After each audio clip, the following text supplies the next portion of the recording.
Rail मार्ग से आरा junction के रास्ते चलाई जाने वाली अर्चना एक्सप्रेस महागिरी एक्सप्रेस को रद्द कर दिया गया है। इससे मां वैष्णो देवी की दर्शन करने के लिए जाने वाले श्रद्धालुओं सहित अन्य यात्रियों को परेशानियों का सामना करना पड़ेगा। वहीं बक्सर में सैनिक सहायता केंद्र शुरू, हर गुरुवार को बैठक का होगा आयोजन, 10 दिन में समस्याओं का समाधान का आश्वासन। वहीं शराब पीने के वायरल वीडियो मामले में एसआई सस्पेंड, जहानाबाद में एसपी ने की कार्रवाई, सिकरिया थाने में थे तैनात। पटना के दीदारगंज स्थित मातेश्वरी पेपर मिल में सोए हुए कर्मचारी की दर्दनाक मौत, जेसीबी ने बैक करने के दौरान कुचला, सीसीटीवी में कैद हुई घटना चालक फरार। वहीं बैंक कर्मी का अपहरण कर 3.30 लाख निकाले, मुजफ्फरपुर में पीड़ित बोला 6 लोगों ने बंधक बनाया, प्रमोशन देने के नाम पर था फंसाया। वहीं गैंग रेप मामले में 48 घंटे बाद भी आरोपी फरार, भागलपुर में पुलिस कई संदिग्धों को हिरासत में लेकर कर रही है पूछताछ, प्रेमी के सामने हुआ था दुष्कर्म। गया तपोवन महोत्सव में नहीं दिखे सांसद विधायक, केंद्रीय मंत्री जीतन राम मांझी ने कहा तंज बोले हो सकता है उन्हें कोई जरूरी काम रहा हो।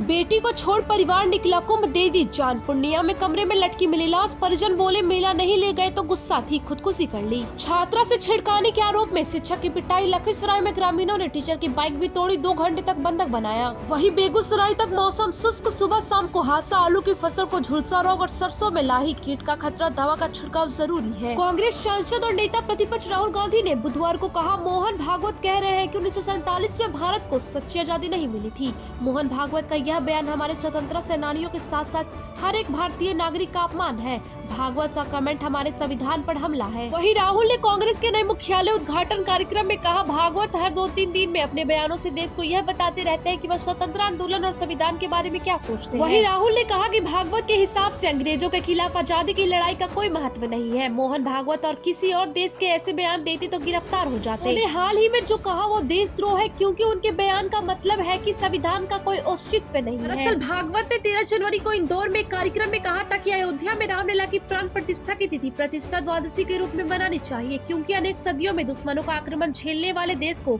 सच्ची स्वतंत्रता इस दिन मिली थी। मालदा भागलपुर क्यूल और भागलपुर दुमका के साथ मालदा डिवीजन के साथ रेलखंड पर ट्रक की पैसिंग करवा रही है। इसके साथ 147.44 करोड़ की राशि स्वीकृत की गई है। कोलकाता से भागलपुर होते हुए प्रयागराज, अयोध्या और बनारस के लिए तीर्थ यात्रा ट्रेन चलाई जाएगी। मुंगेर के इतिहास में 15 जनवरी 1934 का दिन हमेशा काले अक्षरों में लिखा जाएगा। इस दिन आए विनाशकारी भूकंप ने पूरे शहर को तबाह कर दिया था। इस त्रासदी में 1434 लोगों की जान चली गई थी, हजारों मकान जमींदोज हो गए थे। लालू परिवार से नीतीश को ऑफर मिलने के बाद अब कांग्रेस ने भी नीतीश को लेकर सॉफ्ट कॉर्नर दिखाया है। इसी बीच ये खबर है कि राहुल गांधी 18 जनवरी को बिहार पहुंच रहे हैं। अब देखना होगा कि राहुल के आने से बिहार के राजनीति में कुछ बदलाव होगा भी या नहीं। मुजफ्फरपुर में आग की लपटों ने 1 दर्जन घरों को किया स्वाहा, बेघर हुए कई लोग। बिहार के बाप बेटी ने कर दिया बड़ा कमाल, जमुई के रहने वाले बाप बेटी ने कमाल कर दिया है। पिता ने बेंगलुरु में आयोजित साउथ एशिया मास्टर एथलेटिक्स प्रतियोगिता में गोल्ड जीता है, वहीं बेटी ने all India inter NIT athletics में ब्रॉन्ज हासिल कर बढ़ाया मान।